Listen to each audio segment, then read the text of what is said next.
Hey everybody, hope you're doing pretty good. And so today I'm going to be doing an update on the GoldSteve series. It has been a month since my last update. I'm sorry about that. So we're doing episode 9, and I'll try to start doing more episodes on this. And especially when we're in the new reward structure, I think it'll be good to kind of show you some stuff. So in this video, I'm going to be giving you an update on the current value of this account that I started with $150. I'll also show you the one cool card that I get that I gave away in my rewards video, but if you skip that one, you'll get to see it here. And then we're also going to go through how I go about renting cards using Peakmonsters so that you can see what I'm doing to be able to play this account in silver. And this is something that you would need to understand, especially going forward. There's going to be some adjustments we have to look into, and the rental market could start to get a lot more competitive. So we'll go ahead and jump into the account, and we'll start off here on the Peak D where I do my posting. Now, I did say that when you're building an account on a limited budget, you want to be using the Splinterlands share your battle and social media challenges if you can. In the beginning, I was being really consistent with this and earning a lot of like $15 and $13 and $18 votes. I got a 12. This one right here was just a simple little post I did for my first Epic Rewards card. That wasn't part of a challenge, so as you can see, didn't have a lot of fans on that one, only earned a few cents. Had a couple 20s, had a couple that got skipped. I had one big one here with 29. And it just, you can see this is one of the ways that definitely I've built value into this account.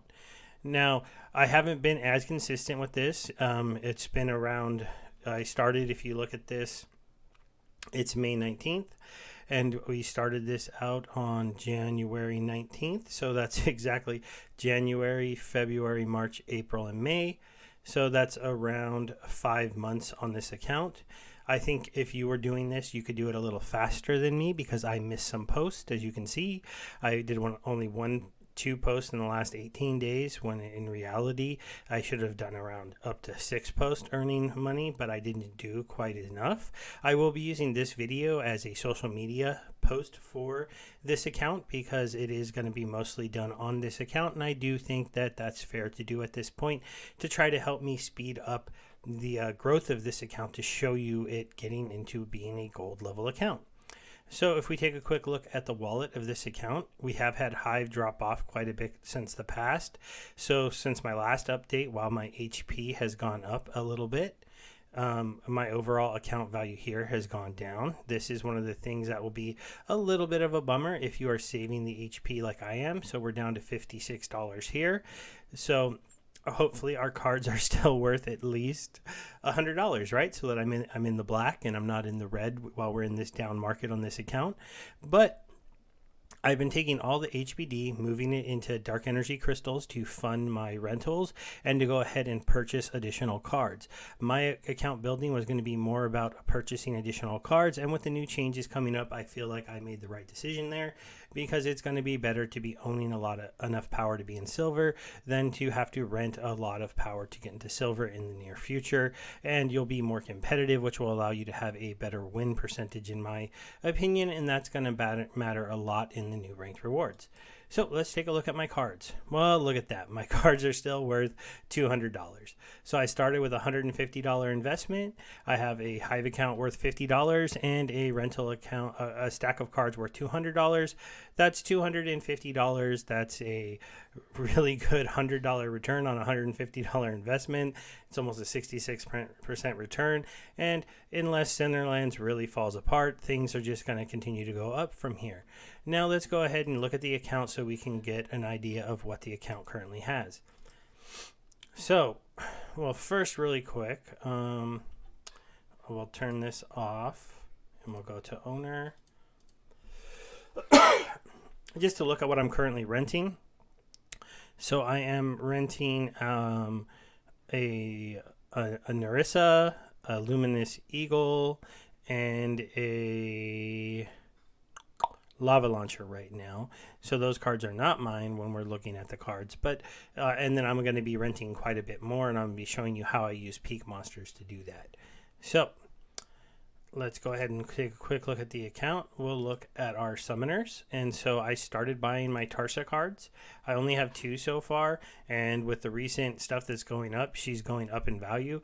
So it's going to take me a little bit longer to get her to level 1. But at least, to level 2. And then start to level up some of her cards to be level 2. But hopefully, with posting again and earning that money and trying to be more consistent with that, I'll be able to get that Tarsa to level 2. I have my Kelia at level 2, my Obsidian at level 2. I did get my goal of Sloan reaching level 3, and Thaddeus at level 2. Now, if we get into the monster cards, we'll start with my legendary cards. So I've bought a Desert Dragon, a Harklaw. I have a level 2 Bilka, because they were really cheap recently. And I have a level 1 Oceanus. Oceanus is relatively cheap, so I should probably go to getting him a level 2. Quickly looking at the epic cards I own. Most of these are ones that I've gotten as rewards cards. I'm renting a lava launcher that I was just renting for power last season, but I also own one that I got out of a chest. I've been getting a couple Dinjan Renovas, and because my life team is at level 3, I went ahead and pushed her up to level 2. I actually got one in my season rewards, so that was why I have that additional one. I've been pulling these Duenchalas. If I get another one, I'll go ahead and level it up. Those are kind of nice to pull out of the rewards. I did go ahead and buy enough Uriases to get him to level 2. I feel like having him at level 2 is really important, and it was getting kind of expensive to keep renting him, so I used some of my post rewards to go ahead and get him to level 2. It's not super expensive at this point to do that, but it's annoying to have to play the rental game with him, and you want that extra attack that he gets at level 2. I have 1 Magi of Chaos. I have 1 Gem Meteor. Oh, I don't have the Narissa. She's rented. She's a good card to rent. Even at level 1, this 3 magic damage and 9 really helps you out in those higher mana matches. For my rares, you can see my fire team is very, very underleveled. I don't use them. I try never to use them. For my life team, I do have, the River Nymph at 2, this one at 2. I haven't leveled up the water team as much, so that's one thing to notice. So I usually end up needing to rent a few more of these cards. I do have 1 Demon Shark, so he wouldn't be a ghost card when I use him. But definitely, as you can see, these would all be ghost cards. Those wouldn't be good for me to use. Same thing with all of these. So that's just something I have to come through. On my life team, I've done a better job of leveling.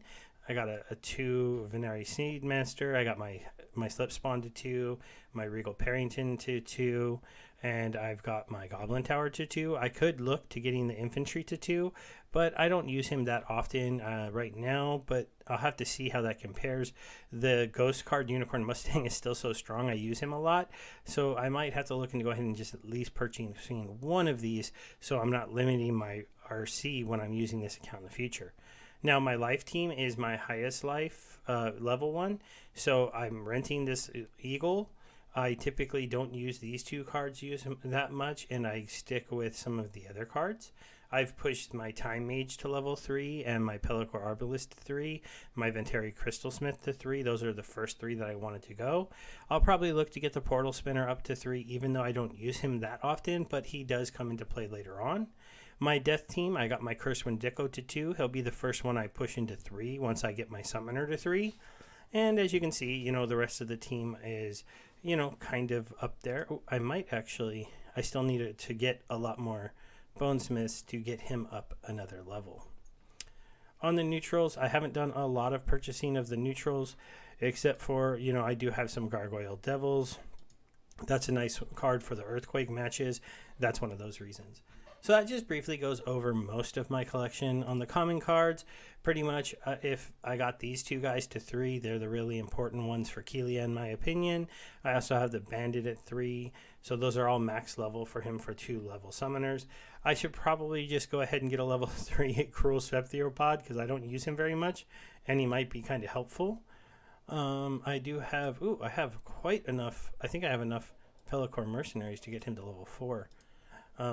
Don't have a summoner that can play him at 4 yet, so I'm not going to quite do that. I do have my Goblin Mystic here at level 2. I should probably look to push him up into a higher level as well.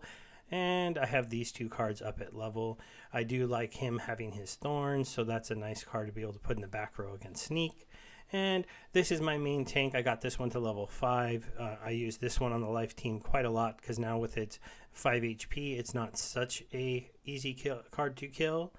And then I leveled this one up to 3. I'm working on getting this one up to 5. And this, I do have a level 3 chain spinner. So as you can see, of course, Silent Shiv is important to take to level 3. And these are my basic cards. So now we're going to look into renting. So this is how I approach renting. And that recap of my cards took a little bit longer, so we'll get into renting and we'll try to do this as quick as possible. So what I'm going to start with, I'm going to go to my life team. I'm not going to have, and I'm going to go ahead and start off by looking at my epic cards, and I need to go to all cards to look at what I don't have.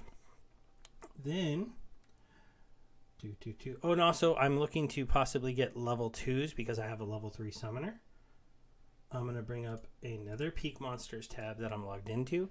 Normally, I would do this dual monitored so that I can take a good look here and take a good look here. But the idea here is I'm going to go into the rental tab on Peakmonsters. I'm going to go first. You're going to start by putting the level card that you're looking for. Then you're going to go ahead and go to the team that you're looking for, and then the rarity that you're looking for. So I'm looking for epics level 2, and they're going to sort them first by the best cost to power ratio. But when you're renting for play, you can also look at the cost per day, because you maybe don't want to get a Divine Sorceress, even though her overall cost per CP isn't that bad. When you're renting for better play, you don't want to necessarily look at this number. This number is most important when you're renting for power. The question here is, what cards do I think I might want to grab to make my deck a little bit better? So the one that first stands off to me here that I don't own is going to be Dax. Dax is a very usable card at a cost of only 2, and so if I can get him at level 2 for a decent price and pull down 200 CP, that makes sense to me. So I'm going to throw him into my cart.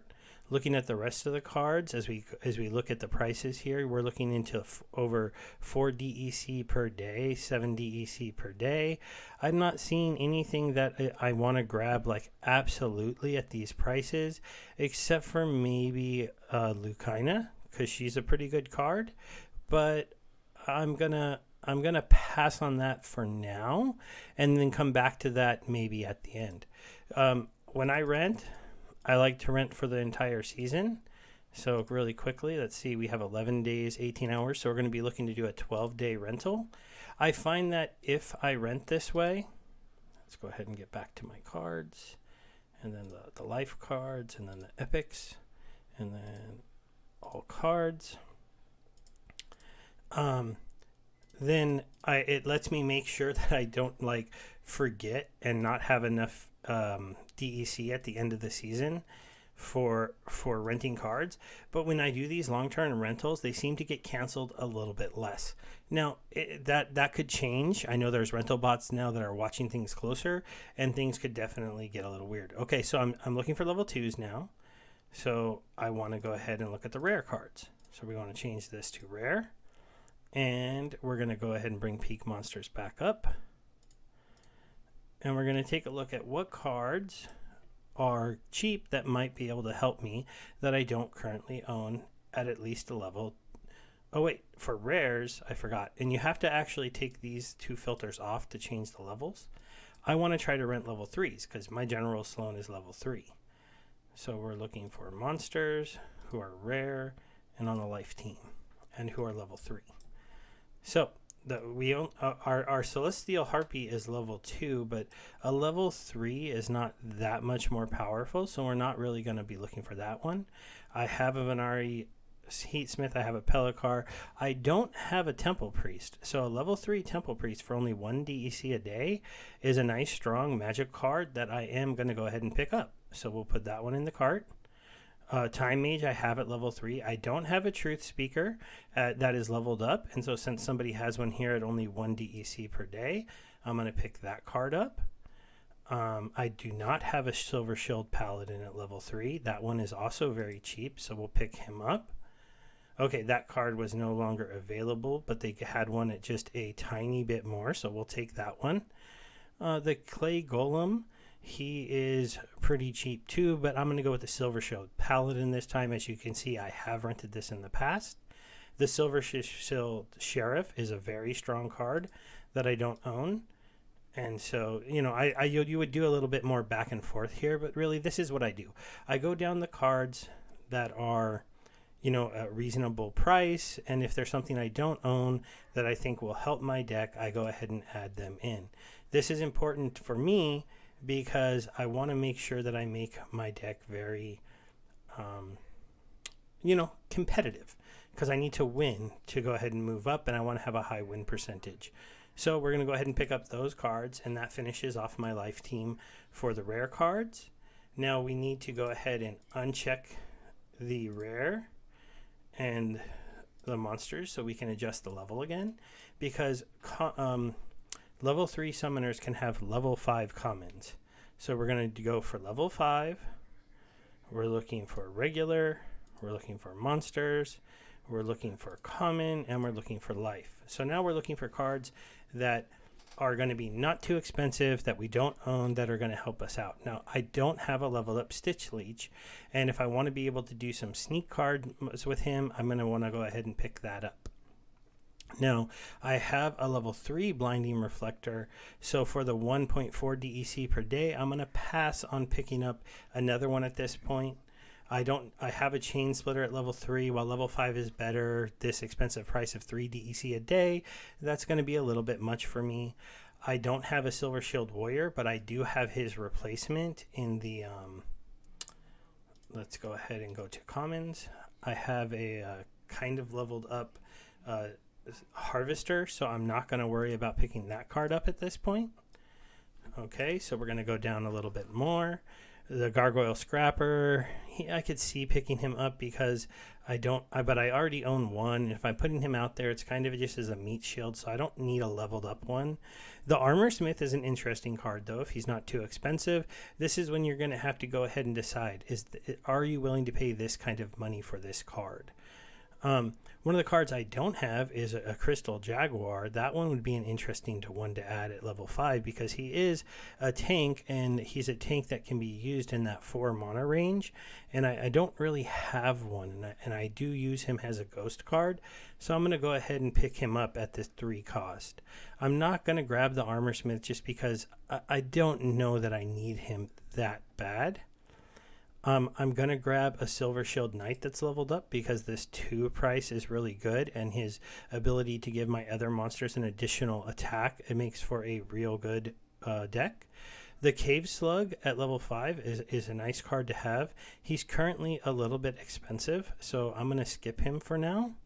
I'm going to go down here. We've got a Divine Healer that is only 2.3 DEC and gives us another healing option. So I'm going to pick that one up. This isn't a card I would normally rent, but it's relatively cheap right now. And we have a Feral Spirit that's leveled up that's relatively cheap as well. Oh, I didn't mean to hit that. I meant to hit this. All right, so that's going to finish off my life team. Now, because you can see this is kind of a timely thing, and I don't want this video to be 45 minutes, that was an example of how to fill out my entire life team to be ready to rock and rumble in the Silver League. Now, as you can see, if you do this and you go ahead and you go through, eventually you're going to end up with a decent amount of extra power. This does mean that if you're playing this game and you're pushing your way to the end, you're going to allow yourself to just be really competitive and really push, and then you're going to be able to get up here into silver with the 1500 power, and but I never try to get into silver too. Now, once the new setup comes into play, I might try to push that, and I might try to go ahead and do that. So I hope this was a little bit helpful to you. I hope you liked seeing the update on the GoldSteve account. Yes, it's still in the black. It's still in the black, over 66% profit. If you look at the amount of power and money that a Hive account is worth, it's worth that the cards have now peaked back up in value. So the things that I owned are over $200. And then the special card that I got. Let me go ahead and show you my gold cards. So far this account has pulled these gold cards, with the main one being the Uraeus. This was an incredible power boost, but I also got myself a Veneri Knifer. I have a Pellicor Conjurer, I have a gold Gargoyle Scraper, and I have a gold Pellicor Deceiver. These are all nice because this is just a lot of extra power that I got just from these cards here, that has made it so that I don't really need to rent as much power as long as I have the right cards to make me competitive. And you know, I maybe rented more than I needed for my life team. That's something I just want to mention. I was kind of just trying to rent to make sure that I would have the cards that I need. I rent them for long periods of time, but if you start to play, you can always cancel those rentals at any time and send the card back, and you won't have to pay, and you'll get that DEC back. So that's kind of a nice thing they allow the renters to do. Of course, on the flip side, cards might just disappear out of your inventory, so you have to pay attention to what you have and make sure your power stays at a good level. Okay, everybody, that's going to end it here. Thank you very much, and have a good one.